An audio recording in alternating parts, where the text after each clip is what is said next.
Hi friends, welcome to TN Max Cam channel. இன்னைக்கு நம்ம 7th standard Maxல term 1 chapter 4 exercise 4.1 நம்ம பார்க்க போறோம். exercise 4. ஃபுல்லாவே நமக்கு direct proportion பத்தி நம்ம பார்க்க போறோம். ஓகேவா? சோ direct proportion அப்படின்றது என்னது? இப்போ நம்ம கடையில போய் ஒரு சாக்லேட் வாங்குறோம்னு வெச்சுக்கோங்களேன். இப்போ ஒரு சாக்லேட்டோட காஸ்ட் வந்து 5 rupees. ஓகேவா? சோ இப்போ நம்ம 2 சாக்லேட்ஸ் வாங்குனா காஸ்ட் வந்து நமக்கு எவ்வளவு வரும்?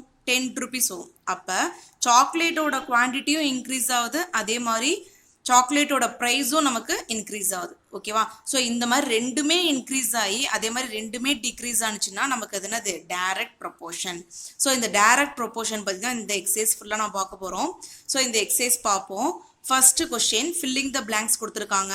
அதில் first subdivision, if the cost of 8 apples is ₹56, then the cost of 12 apples is dashன்னு கொடுத்துருக்காங்க. இதை நம்ம ரெண்டு மெத்தடில் சால்வ் பண்ணலாம். ஒன்று வந்து டைரக்ட் ப்ரொபோர்ஷன் மெத்தடில் சால்வ் பண்ணலாம், இன்னொன்று வந்து யூனிட்டரி மெத்தடில் சால்வ் பண்ணலாம். இப்போ நான் ரெண்டு மெத்தட்லையும் சால்வ் பண்ணி காமிக்கிறேன். எது ஈஸியாக இருக்கோ நீங்கள் அதை செய்யுங்க. ஓகேவா? ஸோ ஃபஸ்ட்டு வந்து டைரக்ட் ப்ரொபோர்ஷன் மெத்தட். இதில் பாருங்கள், நான் ஒரு பாக்ஸ் போட்டிருக்கேனா நம்பர் ஆஃப் ஆப்பிள்ஸ், இது வந்து காஸ்ட் ஆஃப் ஆப்பிள்ஸ். ஓகேவா? ஸோ நம்பர் ஆஃப் ஆப்பிள்ஸில் என்ன எழுதணும்? 8 ஆப்பிளோட காஸ்ட் வந்து 56. ஓகேவா?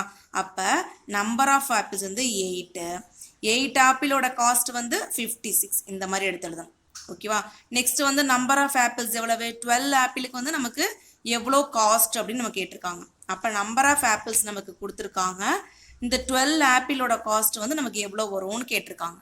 ஓகேவா? ஸோ அப்போ இந்த பாக்ஸில் உள்ளதை இதை x1 எடுத்துக்கணும், இதை y1 எடுத்துக்கணும், இதை x2 எடுத்துக்கணும், இதை y2 எடுத்துக்கணும். ஓகேவா? ஸோ இதுக்கு ஒரு ஃபார்முலா இருக்குது. x1 by y1 equal to x2 by y2. ஓகேவா? ஸோ இப்போ x1 இருக்கிற இடத்துல இங்கே 8 போடணும், அதே மாதிரி y1 இருக்கிற இடத்துல 56 போடணும். ஓகேவா? ஸோ இப்போ x1க்கு பதிலாக 8, y1க்கு பதிலாக 56 equal to x2க்கு பதிலாக 12, y2க்கு பதிலாக நம்ம இங்கே x போட்டுக்கிறோம். ஏன்னா இதோட வேல்யூ நமக்கு தெரியாது இல்லையா? ஸோ கண்டுபிடிக்க வேண்டிய வேல்யூவை நம்ம எக்ஸ்ன்னு போட்டுப்போம். ஓகேவா? ஸோ இப்போ கிராஸ் மல்டிப்ளிகேஷன் மெத்தட் நம்ம பார்க்க போகிறோம்.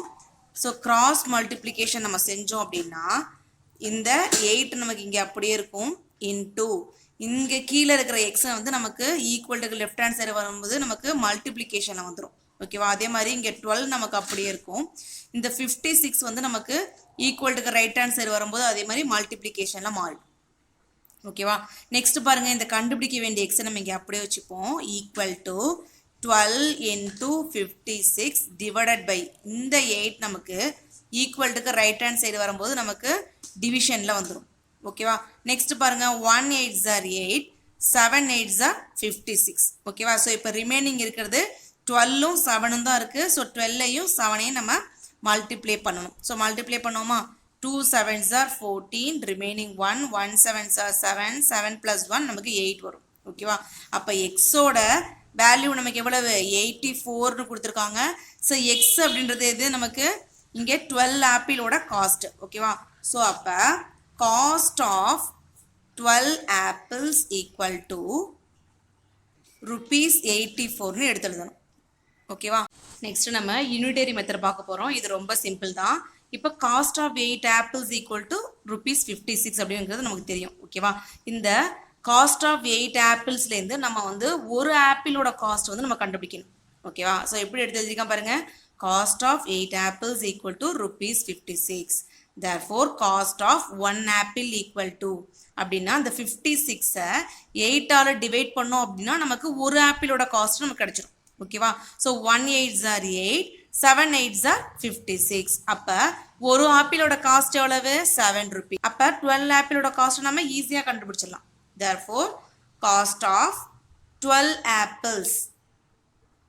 ஓகேவா? ஸோ அப்போ 12ஐயும் இந்த 7ஐயும் மல்டிப்ளை பண்ணோம் அப்படின்னா நமக்கு இந்த 12 ஆப்பிளோட காஸ்ட் நமக்கு கிடைச்சிடும். ஸோ 12 7s are நம்ம ஆல்ரெடி மல்டிப்ளை பண்ணோம் இல்லையா? 12ஐயும் 7ஐயும் மல்டிப்ளை பண்ணால் நமக்கு 84 வரும். ஓகேவா? இதான் வந்து காஸ்ட் ஆஃப் 12 apples. ஸோ நம்ம இந்த ஃபில்லிங் த பிளாங்க்ஸ் நம்ம என்ன எடுத்து எழுதணும்? ₹84ன்னு எடுத்து எழுதணும்.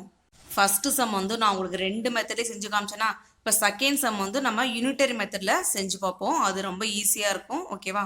Next second subdivision, if the weight of one fruit box is 3 1/2 kg னு கொடுத்திருக்காங்க, then the weight of 6 such boxes is dash னு கொடுத்திருக்காங்க. இப்போ ஒரு fruit box ஓட weight வந்து நமக்கு 3 1/2 kg னு கொடுத்திருக்காங்க. நம்ம என்ன கண்டுபிடிக்கணும்?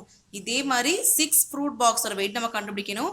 ஸோ இது ரொம்ப சிம்பிள் தான். 6 ஓட இந்த 3 1/2 நம்ம மல்டிப்ளை பண்ணி போட்டால் நமக்கு ஆன்சர் கிடைச்சிடும். ஓகேவா? ஸோ இப்போ இந்த நம்ம 6 அப்படியே வச்சுப்போம். இப்போ இது மிக்ஸ்டு ஃப்ராக்ஷனாக இருக்குது, நம்ம ப்ராப்பர் ஃப்ராக்ஷனாக மாற்றிக்கணும். எப்படி மாற்றணும்? இந்த 3ஐயும் 2ஐயும் மல்டிப்ளை பண்ணி மேலே இருக்கிற நியூமரேட்டரோட ஆட் பண்ணி நம்ம நியூமரேட்டரில் போட்டோம். ஓகேவா? 3 2s are 6. 6ஓட இந்த 1 நம்ம ஆட் பண்ணணும். 6 + 1 நமக்கு 7 வரும். அதை நம்ம நியூமரேட்டர்லேயே போடணும். டினாமினேட்டர் எப்பயுமே நமக்கு மாறாது. ஓகேவா? நெக்ஸ்ட் கேன்சல் பண்ணலாமா? 1 2s are 2, 3 2s are 6. ஓகேவா? இப்போ ரிமைனிங் நமக்கு என்ன இருக்குது? 3 7 இருக்குது. ஸோ 3ஐயும் 7ஐயும் மல்டிப்ளை பண்ணால் நமக்கு 21 வரும். இந்த 21 அப்படின்றது தான் வந்து இந்த 6 ஃப்ரூட் பாக்ஸோட வெயிட்டு. ஸோ இங்கே 21 kgன்னு எடுத்து எழுதிடணும். ஓகேவா? Next third subdivision, a car travels 60 km with 3 liters of petrol. If the car has to cover the distance of 200 km, it requires dash liters of petrolனு கேட்டிருக்காங்க. ஸோ நமக்கு வந்து 3 லிட்டர் பெட்ரோலில் 60 கிலோமீட்டர் ட்ராவல் பண்ணும். அப்போ 200 kilometre travel பண்ணுறதுக்கு நமக்கு எத்தனை litre petrol வேணும்னு கேட்டிருக்காங்க. ஓகேவா? ஸோ இப்போ 3 எப்படி எடுத்து எழுதியிருக்கேன் பாருங்கள். 3 லிட்டர் பெட்ரோலில் 60 கிலோமீட்டர் வந்து ட்ராவல் பண்ணுது. அதனால தான் வந்து 3 litre petrol equal to 60 kilometre எடுத்து எழுதியிருக்கேன். ஸோ அப்போ 1 லிட்டர் பெட்ரோலுக்கு வந்து அது எத்தனை கிலோமீட்டர் வந்து ட்ராவல் பண்ணும் அப்படின்றத ஃபஸ்ட் நம்ம கண்டுபிடிக்கணும். ஓகேவா? ஸோ அப்போ 1 லிட்டர் பெட்ரோல் ஈக்குவல் டு அந்த 60ஐ 3ஆல் டிவைட் பண்ணோம் அப்படின்னா நமக்கு 1 லிட்டர் பெட்ரோலில் எவ்வளோ தூரம் ட்ராவல் பண்ண முடியும் அப்படின்றத நம்ம கண்டுபிடிச்சிடலாம். ஓகேவா? ஸோ 1 3s are 3, இங்கே 2 3s are 6, இந்த 0 நம்ம அப்படியே போட்டுருணும். ஸோ 1 லிட்டர் பெட்ரோலுக்கு வந்து நம்மளால் 20 கிலோமீட்டர் வந்து ட்ராவல் பண்ண முடியும். ஓகேவா? அப்போ 200 கிலோமீட்டர் டிஸ்டன்ஸ் போகணும் அப்படின்னா நமக்கு எத்தனை லிட்டர் பெட்ரோல் தேவைப்படும் அப்படின்னு நம்ம கண்டுபிடிக்க சொல்லியிருக்காங்களா? ஸோ அப்போ எப்படி கண்டுபிடிக்கணும் அப்படின்னா இந்த 200-ஐ 20ஆல் டிவைட் பண்ணோம் அப்படின்னா நமக்கு எத்தனை லிட்டர் பெட்ரோல் தேவைப்படும் அப்படின்றத கண்டுபிடிச்சிடலாம். ஓகேவா? ஸோ இந்த 0வும் இந்த 0வும் கேன்சல் ஆகிடும். 1 2s are 2, இங்கே 1 2s are 2, இங்கே 0 அப்படியே எடுத்து எழுதிடணும். ஓகேவா? அப்போ 10 லிட்டர் பெட்ரோல் வந்து நமக்கு தேவையாக இருக்குது. ஓகேவா? இந்த இடத்துல நம்ம 10 லிட்டர்ஸ்னு எடுத்து எழுதிடணும். Next fourth subdivision, if 7 metre cloth cost ₹294, then the cost of 5 meter of cloth is dashன்னு கேட்டிருக்காங்க. ஸோ நமக்கு வந்து 7 மீட்டர் கிளாத்தோட காஸ்ட் வந்து 294 கொடுத்துருக்காங்க. நமக்கு என்ன கேட்டிருக்காங்க? 5 மீட்டர் கிளாத்தோட காஸ்ட் வந்து நம்ம கேட்டிருக்காங்க. ஓகேவா? ஸோ இப்போ இந்த 7 மீட்டர் கிளாத்தோட காஸ்ட்லேருந்து நம்ம 1 மீட்டர் கிளாத்தோட காஸ்ட் நம்ம கண்டுபிடிக்கணும். ஓகேவா? ஸோ எப்படி எடுத்து எழுதியிருக்கேன் பாருங்கள். Cost of 7 metre cloth equal to ₹294. அப்போ therefore cost of 1 metre cloth, இந்த 294-ஐ 7ஆல் நம்ம டிவைட் பண்ணோம் அப்படின்னா நமக்கு 1 மீட்டர் கிளாத்தோட காஸ்ட் நமக்கு கிடைச்சிரும். ஓகேவா? ஸோ 1 7s are 7, இங்கே நமக்கு 4 7s are 28, ரிமைனிங் 1 வரும்.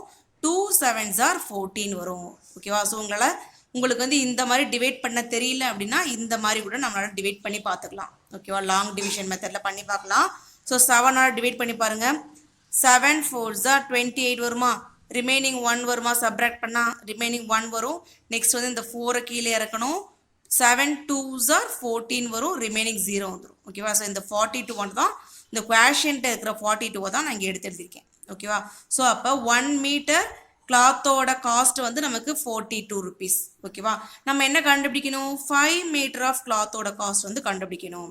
அப்போ காஸ்ட் ஆஃப் 5 மீட்டர் கிளாத், இந்த 1 மீட்டர் கிளாத்தோட காஸ்ட்டையும் 5ஐயும் மல்டிப்ளை பண்ணால் நமக்கு 5 மீட்டர் கிளாத்தோட காஸ்ட் கிடைச்சிரும். ஓகேவா? So 2 5s are 10, remaining 1, 4 5s are 20, 20 + 1 நமக்கு 21 வரும். ஓகேவா? அப்போ 5 மீட்டர் கிளாத்தோட காஸ்ட் எவ்வளவு? ₹210. ஓகேவா? Next fifth subdivision, if a machine in a cool drinks factory fills 600 bottles in 5 hours, then it will fill dash bottle in 3 hours கேட்டிருக்காங்க. So ஒரு cool drinks ஃபேக்ட்ரியில் வந்து 5 ஹவர்ஸில் வந்து 600 பாட்டில் வந்து ஃபில் பண்ணுறாங்க. ஓகேவா? ஸோ அப்போ எத்தனை பாட்டிலை வந்து 3 ஹவர்ஸில் ஃபில் பண்ணுவாங்க அப்படின்னு நம்ம கேட்டிருக்காங்க. ஸோ இதை வந்து நான் டைரக்ட் ப்ரொபோர்ஷன் மெத்தடில் செய்ய போகிறேன். பாருங்கள், ஒரு டேபிள் போட்டிருக்கேன்னா, ஸோ நம்பர் ஆஃப் பாட்டில்ஸ்னு எழுதியிருக்கேன், இங்கே ஹவர்ஸ்னு எடுத்து எழுதியிருக்கேன். ஓகேவா? ஸோ நம்பர் ஆஃப் பாட்டில்ஸ் அப்படின்ற இடத்துல பாருங்களேன், 600 பாட்டில்ஸை வந்து 5 ஹவர்ஸில் செய்கிறாங்க. ஸோ அப்போ நம்பர் ஆஃப் பாட்டில்ஸ் இருக்கிற இடத்துல 600. ஸோ 5 ஹவர்ஸில் வந்து 600 பாட்டில்ஸை வந்து ஃபில் பண்ணுறாங்க. ஓகேவா? நெக்ஸ்ட் பாருங்கள், நமக்கு then it will fill dash bottles. Next வந்து நமக்கு நம்பர் ஆஃப் பாட்டில்ஸ் எவ்வளோன்னு கொடுக்கல, அதான் நமக்கு கொஸ்டினாக கேட்டிருக்காங்க. ஓகேவா? ஸோ அப்போ நம்பர் ஆஃப் பாட்டில்ஸை நம்ம கண்டுபிடிக்கணும்.